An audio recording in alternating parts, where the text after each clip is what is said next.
Hello, I'm Kate Blackstone, and this is my mini masterclass about making a positive start to 2021.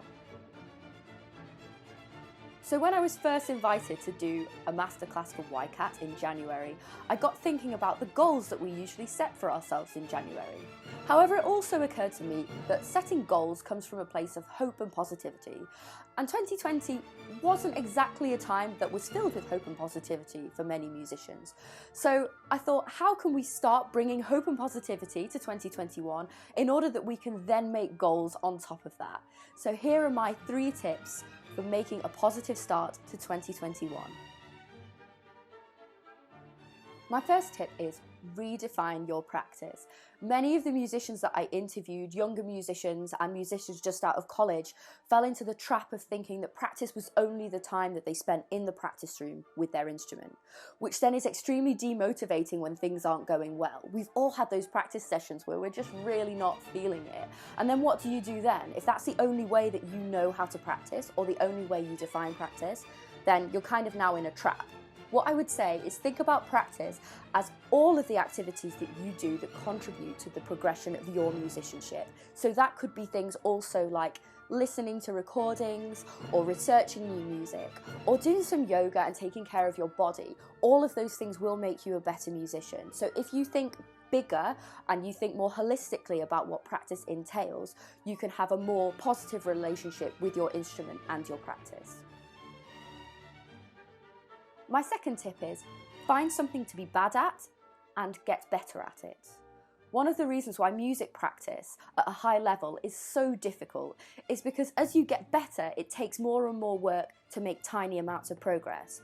However, to feel good about themselves, humans have to feel like they're good at stuff. In psychology, we call this competency beliefs. You can reinforce and support your own competency beliefs by getting better at things and reminding yourself that it is possible to get better at things. So I would say find something new.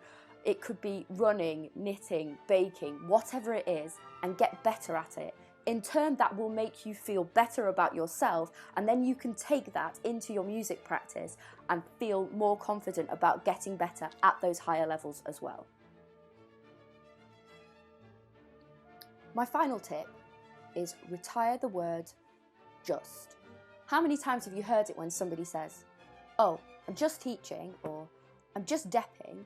Just is a word that makes it sound like what you are doing is less worthy.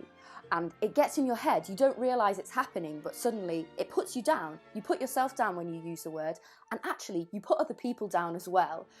In a 2017 study, the Musicians Union found that musicians' poor mental health, in part, is caused by the idea that there is some sort of hierarchy of jobs. Some jobs are more worthy than others. These are how these messages are perpetuated. And I wonder if a year like last year especially could be the catalyst for us to just start thinking a bit more carefully about the language that we use when we talk about ourselves and others.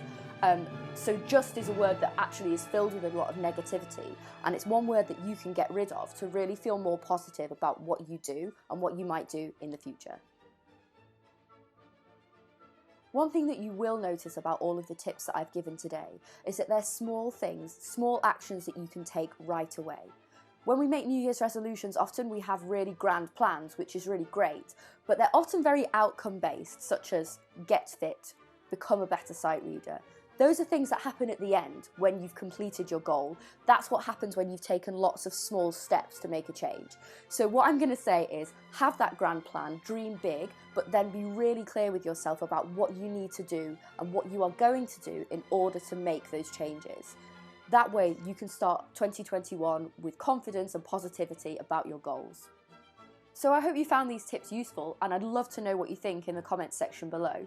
In the meantime, whatever you get up to in 2021 and whatever your plans are, I wish you the very best of luck with them, and hopefully I'll see you at a gig soon.